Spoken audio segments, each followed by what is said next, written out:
Il est 6h10 du matin du 22 mai de l'année 2016, calendrier grégorien.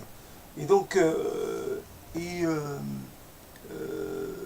c'est pour parler un peu des oiseaux euh, qui sont dans mon entourage.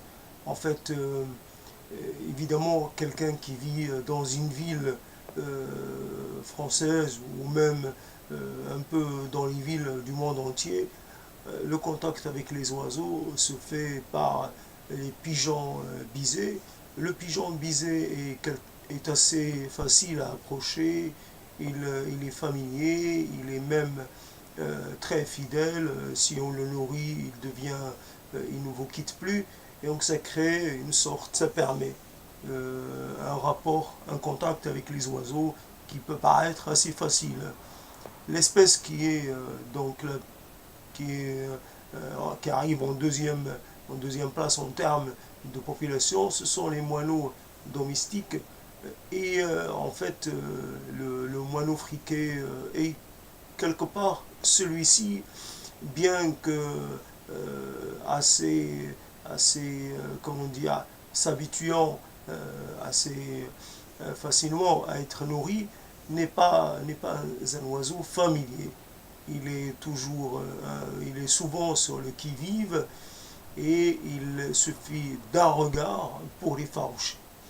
Donc, évidemment, euh, si reste, il prolonge, je veux dire, s'il reste dans le même coin pendant un certain temps, on a l'occasion d'entendre un peu ces différents chants, ces différents cris, et de voir un peu, d'entendre aussi, surtout, et de déduire un peu de ces interactions sociales, etc., cours, bagarres, ce- et rassemblements, etc., etc. Et par contre, il est évident que, a priori, les moineaux et les pigeons se contentent d'un paysage urbain exclusivement minéral. L'arbre, euh, ils arrivent à s'en passer. Et donc, évidemment, pour le pigeon, il faut le pigeon ramier pour que le besoin se fait. Mais le pigeon bisé n'a pas besoin d'aller dans les arbres. Mais les moineaux pourraient très bien disposer, ça leur permet d'avoir un perchoir et d'avoir un abri, etc. Mais bon, il n'y a plus tellement d'arbres dans le coin où j'habite. Ça a été coupé parce que les propriétaires ont décidé que cela devait l'être. Et puis, soit par des aménagements, des constructions sur des terrains qui étaient laissés un peu sans construction, etc., etc. Or, je savais que les moineaux, parce qu'ils sont stables, parce qu'ils ne bougent pas beaucoup, et parce que on peut, comment dire, les approcher par la nourriture, on peut les rendre quelque peu casaniers. Elle arrive à attirer d'autres oiseaux. Ainsi, on a été euh, avec la bergeronnette grise, qui elle, surtout l'hiver, a des besoins alimentaires qu'elle ne peut pas satisfaire. Et donc, elle est là, elle arrive toute seule et elle se joint un peu aux pigeons, mais elle n'a pas, aux moineaux, mais elle n'a pas, elle est un peu moins prompte, un peu moins rapide, et donc elle se fait, elle est en dernier. Il lui viendrait jamais à l'idée de venir sur le rebord de fenêtre, alors que les moineaux le font, alors que les moineaux arrivent à passer par derrière les volets d'une fenêtre fermée pour arriver soit à la nourriture, au riz, soit à la boule de graisse. Ils arrivent donc à franchir cet obstacle. Ils n'ont pas peur, surtout quand je dors.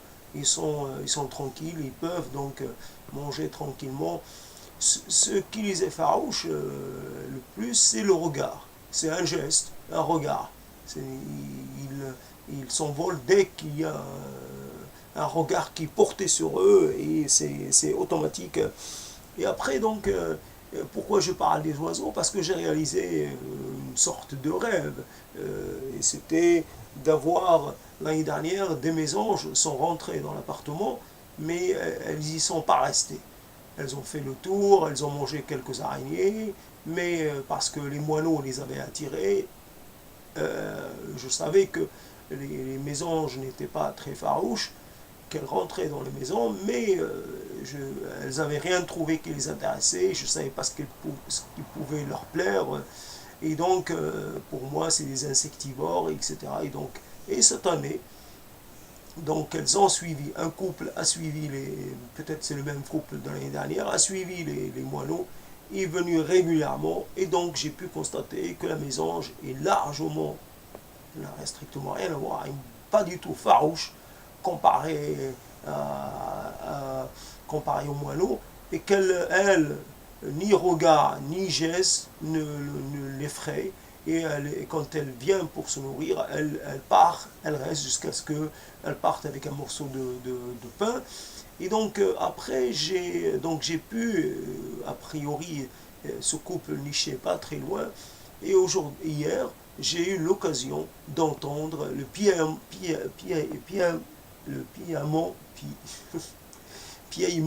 d'un oisillon. C'est très ténu, ça ne s'entend pas très fort. Et contrairement à celui des moignons, et contrairement à d'autres oisillons, celui-ci est presque très discret et très spécifique. Et donc, j'ai pu voir que a priori, ces morceaux de noix et ces morceaux de brioche n'ont pas tué la couvée, ou quelque part il y a des oiseaux, au moins il y en a un. A priori, on déconseille tout ce qui est pain, tout ce qui est gâteau, mais là, tout ce qui est pain transformé ou pas, mais là, a priori, quelque part, les ressources alimentaires dans l'entourage ne sont pas du tout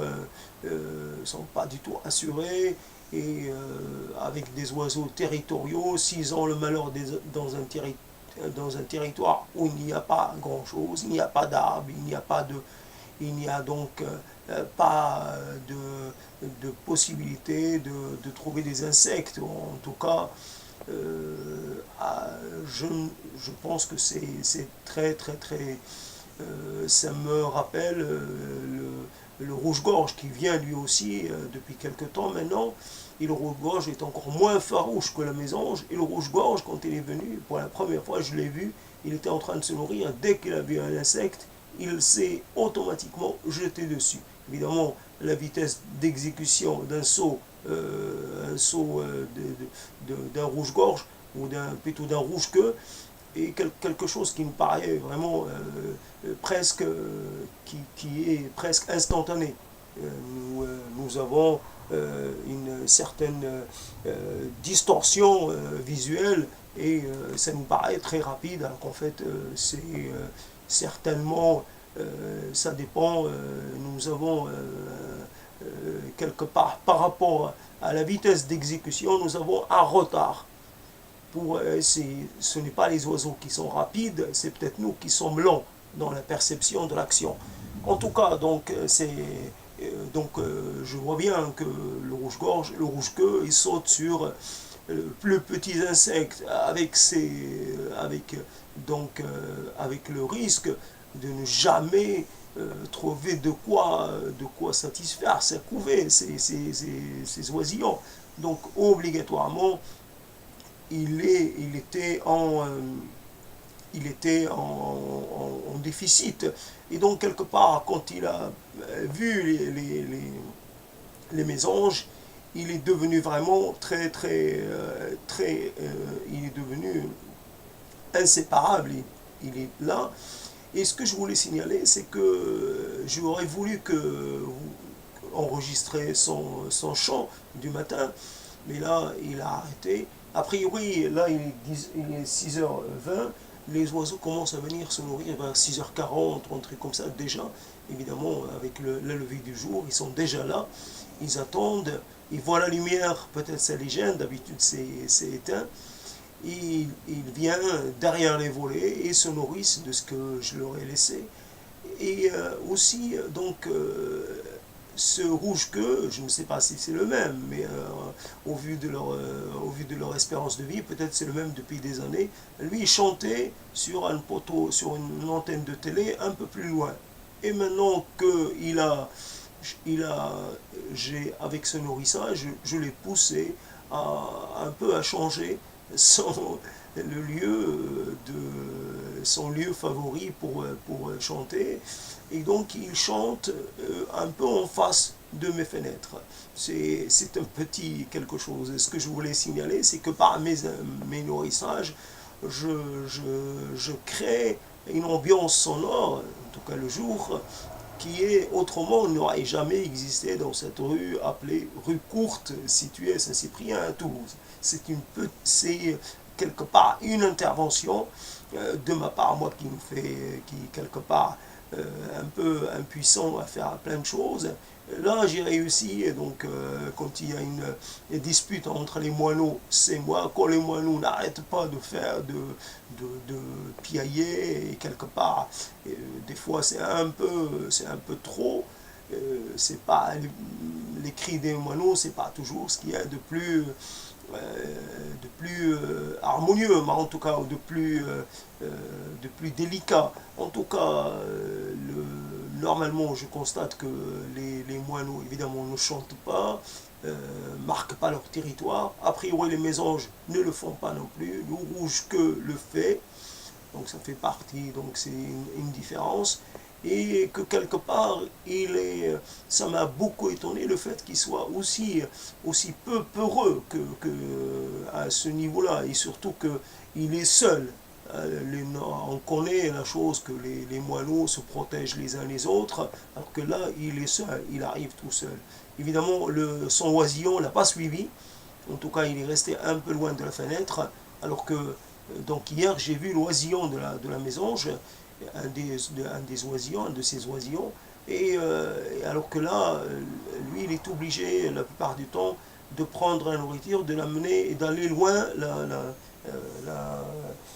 Ce qui est marrant, c'est que dans cette histoire d'oiseaux, évidemment, il y a un chat qui était déjà l'année dernière, et que cette année, je ne sais pas s'il est le même, en tout cas, il y a un chat en face de ma fenêtre qui se régale de ce spectacle d'oiseaux voltant et passant la journée. Donc quand il est à la fenêtre, il se régale. N'oublions pas que que les chats sont vraiment des calamités pour les oisillons, et que quelque part, en le regardant, je n'oublie pas qu'il peut-être, s'il est ramené le week-end dans une maison de campagne, il va faire des ravages. Il regarde, mais c'est un tueur. Donc il ne faut jamais oublier que c'est un tueur d'oisillons, et que je n'ai jamais compris pourquoi les oiseaux, les parents font s'envoler leurs petits, alors qu'ils sont encore tout à fait incapables de se défendre, alors qu'ils sont comment dire, très faciles à attraper. Pour cette année, je n'ai pas encore vu de petits oisillons de moineaux, et l'année dernière, ils se sont nourris dans ma cuisine toute des générations, enfin sur 2 couvées ou plus, je ne sais pas combien de familles, mais ça a été pendant 2, 3 mois, même peut-être, ouais, voilà. J'ai mis du riz. Je sais que le riz, ça leur convient très bien. Et quelque part, je me rappelle cette histoire, il y avait un oisillon qui courait, enfin, qui suivait son père, et son père a pris 2, 3 grains, pas plus, certainement, de riz comme ça, fin, riz long, et il les a mis dans la bouche du petit. Et Donc j'en tire une certaine fierté en imaginant que j'ai participé à un peu à assurer la survie des oisillons de l'année dernière et peut-être ce sont les parents de cette année. Et quelque part, je n'oublie pas que les populations d'oiseaux, de moineaux domestiques sont menacées, que évidemment la population qui vient du côté de chez moi est peut-être la population majeure ou toute la population qui est dans ce quartier, et que évidemment les choses ne vont pas en s'améliorer, en s'améliorant. Il y a plus de nourriture dehors, personne ne met quoi que ce soit. Et avant, il y avait les poubelles qui étaient dehors, où les oiseaux pouvaient aussi se servir dans les poubelles éventrées. Maintenant, ça n'existe plus. Avant, il y avait des gens qui donnaient à manger aux pigeons et les oiseaux, les autres oiseaux pouvaient aussi s'en régaler. Et c'est fini cette histoire. Nous avons des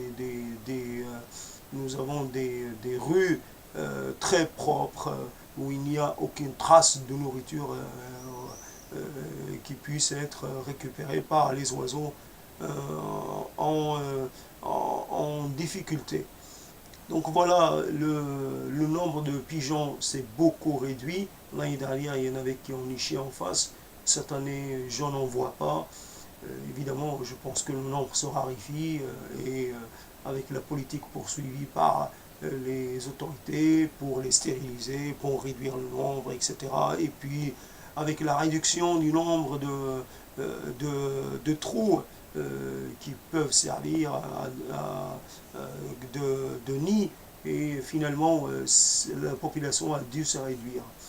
Je finis sur cette histoire. Je me rappelle, il y a des années, comme toujours le nourrissage des moineaux, un jour il y avait un faucon, un petit faucon pèlerin, qui était passé à toute vitesse et qui chassait des moineaux. Je ne l'ai plus jamais revu.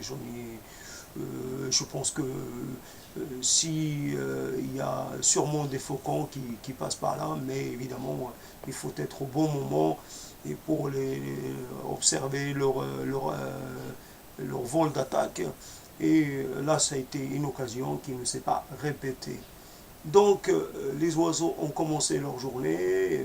Il faut qu'ils travaillent même le dimanche. Ils n'ont rien, ils n'ont pas de jour de repos. Il faut bien commencer sa journée très tôt. Il y a sûrement des petits qui réclament.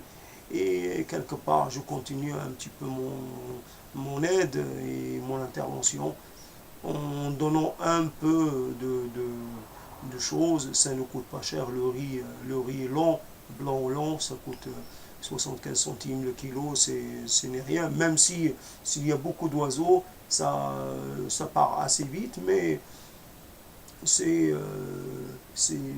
voilà. Donc les oiseaux, donc fondamentalement, sans avoir un jardin, sans avoir de la végétation, j'ai réussi à avoir sur le rebord de ma fenêtre des oiseaux que normalement j'aurais voulu approcher dans un jardin. Évidemment, je ne peux pas espérer avoir un rossignol ni aucun autre.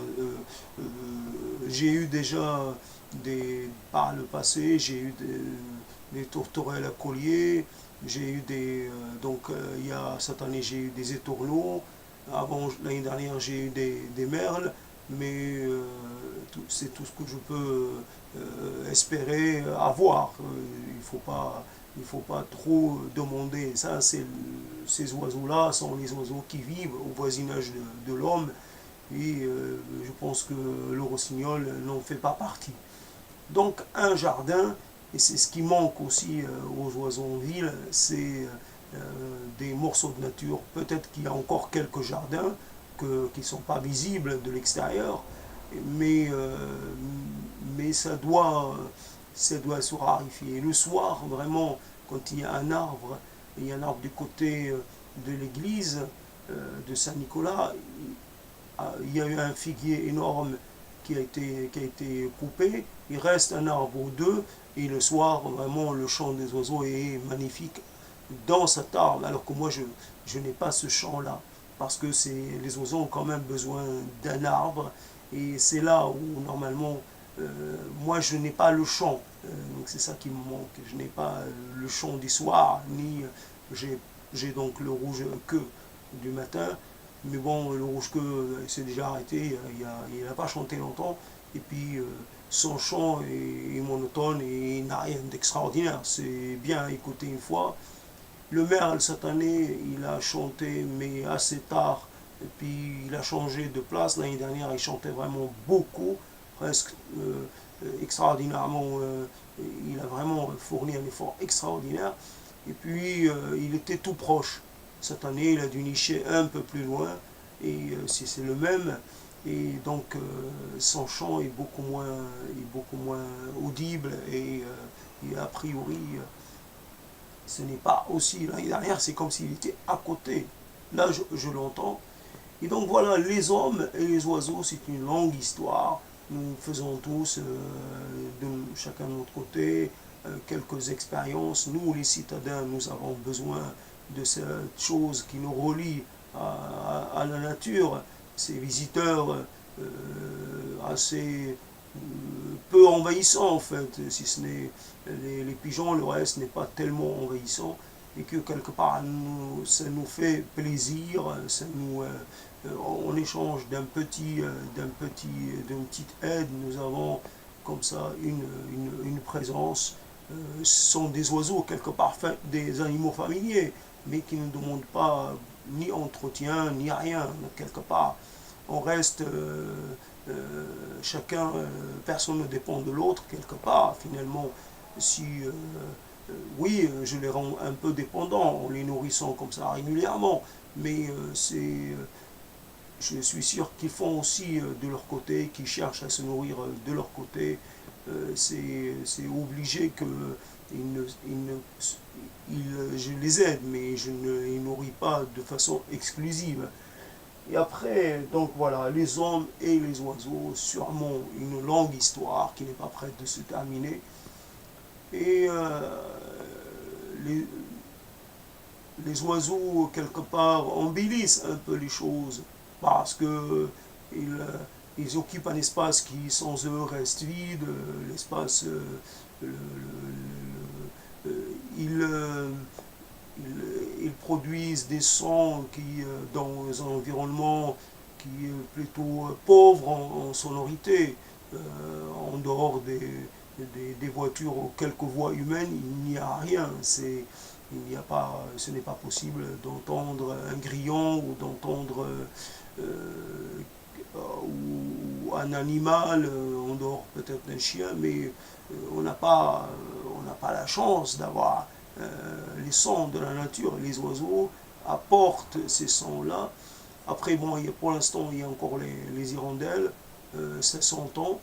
Quoique, avant, il y avait les hirondelles qui étaient tout proches, qui faisaient, les jeunes hirondelles qui jouaient, parce que il y avait un mur qui était accessible, et il y avait plutôt un espace qui était ouvert, et donc les hirondelles donc passaient à travers cet espace pour accéder à une autre rue, et ils faisaient une sorte de ronde. Et maintenant, la ronde n'est pas possible, leur course ne peut pas se faire. Et donc, évidemment, je me rappelle ce mur qui servait d'abord ça y est, elle est là. On entendait le chant de la mésange charbonnière, et ça, c'est le petit qui appelle. C'est le petit qui appelle, et le petit est descendu. Ce qui est extraordinaire, c'est que le petit est descendu se nourrir. Ça y est, il commence à être autonome, ce qui est extraordinaire. Le petit est descendu. Voilà une réalisation, voilà quelque chose. La mésange était pour moi un être fabuleux quelque part. Évidemment, j'aime un peu plus la mésange bleue, mais j'ai aussi pas mal d'intérêt pour la mésange charbonnière. J'aime aussi la bergonnette grise, mais je préfère la bergonnette à queue jaune ou jaune, je ne sais pas comment on dit. En tout cas, c'est voilà la route. le retour de la mésange, vous n'entendez pas le bruit de ses ailes. Et c'est quelque part, c'est des visites tellement brèves, tellement furtives quelque part. C'est comme si vous étiez visité par des êtres d'une légèreté, ça ne vous heurte en rien, ni visuellement, ni auditivement, ça vous fait que du plaisir. Et quelque part, ça ne vous perturbe en rien. Et vous avez ce lien avec quelque chose qui est proche et qui est en même temps très lointain, très différent. Nous vivons dans le même monde, mais nous ne le vivons pas de la même façon et nous ne le pratiquons pas de la même façon. Vous êtes attaché à la terre, eux, ils sont plutôt un peu libres par rapport à la gravité. Ils ont pour eux la capacité quelque part, il suffit qu'ils, sur une impulsion, et voilà, qu'ils sont partis loin. Nous, pour nous mouvoir, il nous faut vraiment faire un effort. Et voilà donc les oiseaux et toute cette histoire autour des oiseaux. Évidemment, on n'est pas Jean-Henri Fabre, si je ne me trompe pas, qui veut, nous faisons quelques observations, sûrement incomplètes. Il est évident que je n'arrive pas à déchiffrer le langage des moineaux, avec évidemment, malgré tout ce que j'ai pas entendre comme variation et comme nuance, mais malgré tout, je ne sais pas discerner les différents cris pour savoir. Si je sais qu'il y a des cris qui sont des cris un peu de peur ou de détresse. Je sais distinguer quelques cris, mais je n'avance pas. Le petit savoir que j'ai n'évolue pas. Voilà, c'est pas tellement le savoir que je recherche, c'est plutôt, j'aurais aimé être dans un environnement plus propice à une certaine observation et quelque part être au milieu d'une nature qui est habitée par des êtres différents, par une multiplicité d'êtres plutôt que d'être uniquement en contact avec plutôt avec toujours avec les êtres là, avec ses semblables et toujours voilà, la noria des mésanges se poursuit. C'est, on voit la dépendance que nous avons chaque jour. Il faut se nourrir, l'organisme réclame de l'énergie, il faut brûler quelque chose, cette dépendance et que nous avons et qu'ont les autres êtres de se nourrir, d'ingérer des matières pour pouvoir continuer chacun quelque part continuer à être de ce monde. C'est une contrainte qui peut quelquefois se révéler très ardue. Ce n'est pas toujours facile de trouver à se nourrir, surtout quand on a une nichée conséquente. Normalement, les mésanges ont une nichée qui est assez nombreuse. Je ne sais pas ce qu'il en est pour les rouges-queues ou les rouges-gorges. En tout cas, j'aurais bien aimé voir cette nichée de mésanges. Mais bon, je pense que c'est quand même sous les toits. Ce n'est pas dans un nid et encore moins dans une boîte aux lettres comme l'image un peu l'image de comment on dit l'image comme zut, j'ai oublié le terme comme quelque part l'idée qu'on s'en fait des mésanges qui ont tendance à un peu à nicher partout et donc On les trouve, on peut les trouver dans sa boîte aux lettres, la boîte aux lettres squattée par les mésanges et devenue inutilisable pour un certain temps.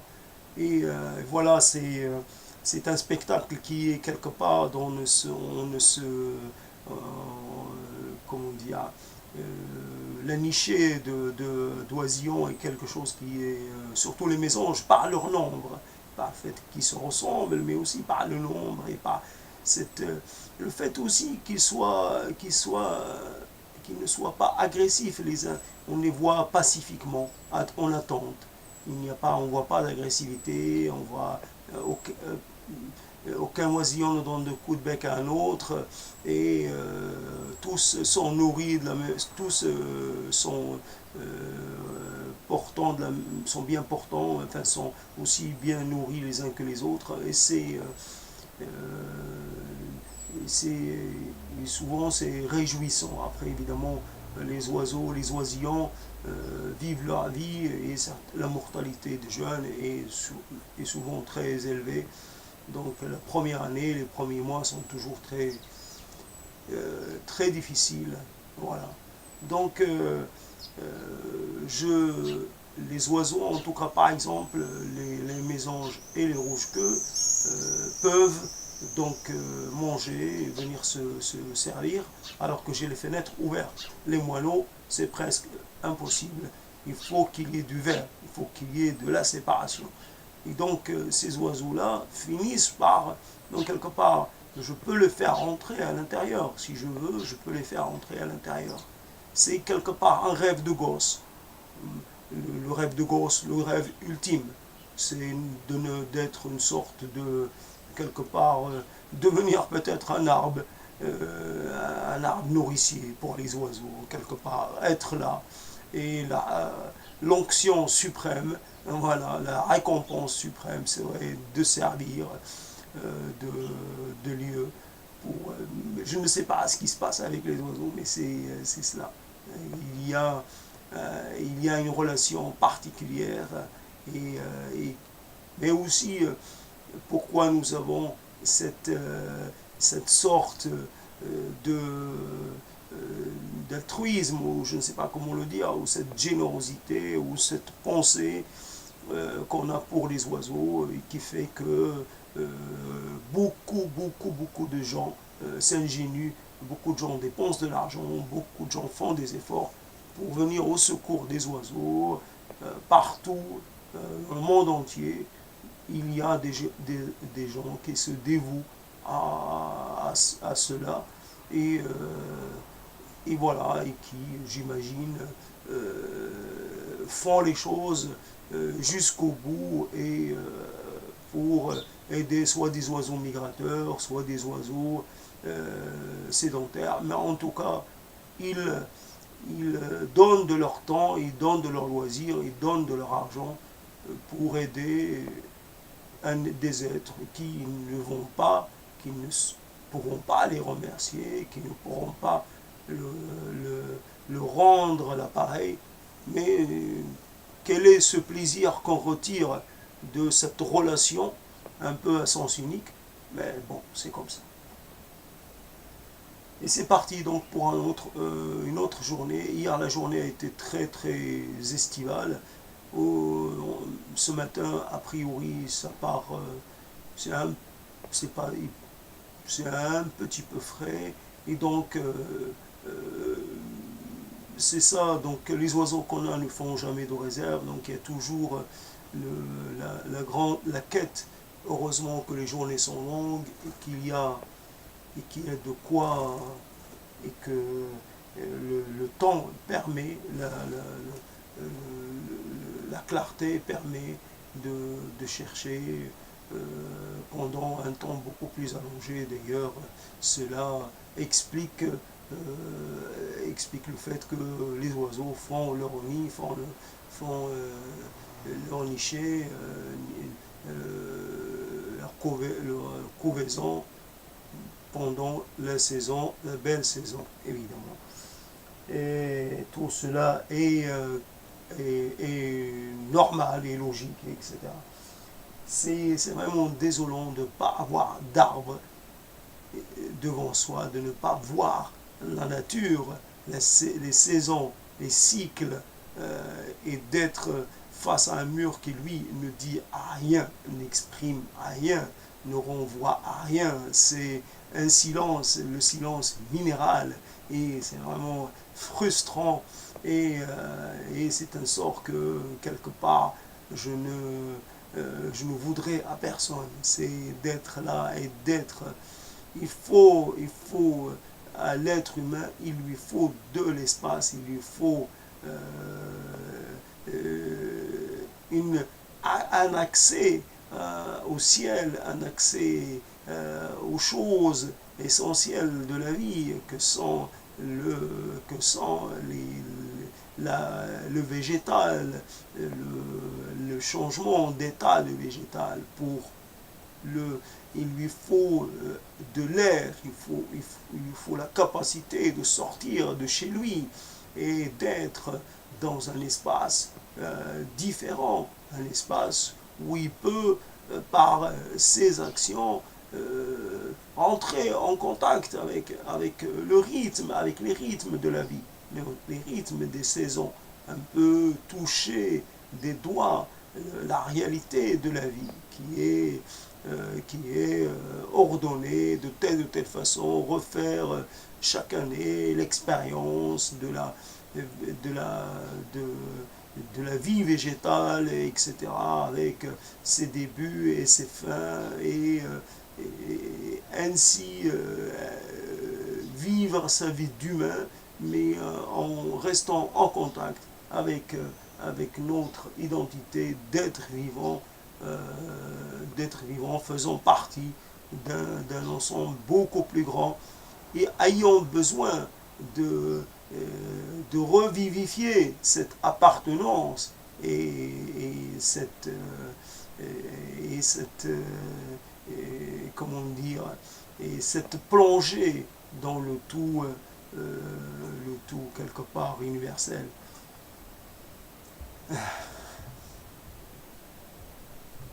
Voilà, la mésange, c'est vraiment la mésange.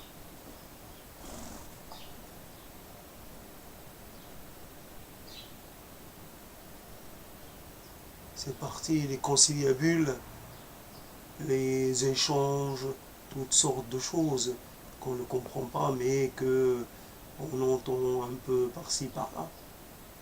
Donc ce colloque des oiseaux, ces choses-là. Voici les hirondelles qui passent, et donc ce chant-là de poursuite. Évidemment, si la poursuite, s'ils ne la font pas, je veux dire, un peu bas, ils la font en hauteur, ils la font en altitude. Et évidemment, ils ne vont pas s'arrêter de jouer les petits de l'année ou de l'année dernière.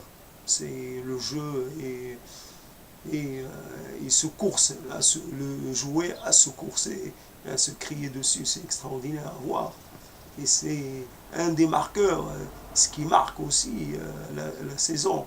Ça se passe plutôt peut-être vers le mois de mai-juin, et c'est quelque chose qui est assez réjouissant, comment dire, ça donne un petit coup un petit coup ça donne la pêche quelque part. Voilà, donc je m'arrête là. J'espère une bonne journée aux oiseaux, partout où ils sont. J'espère une bonne journée à tous ceux qui, quelque part, pensent à eux-mêmes, mais aussi pensent aux autres, quel que soit leur statut, quelle que soit leur,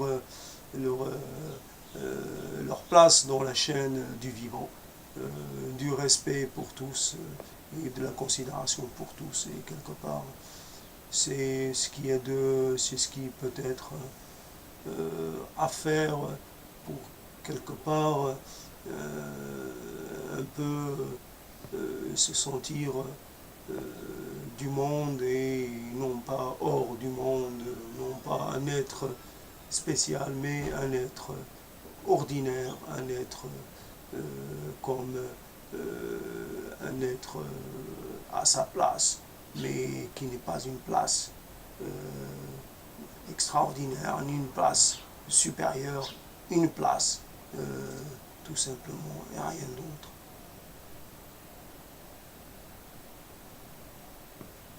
Et oui, j'espère que cela est enregistré.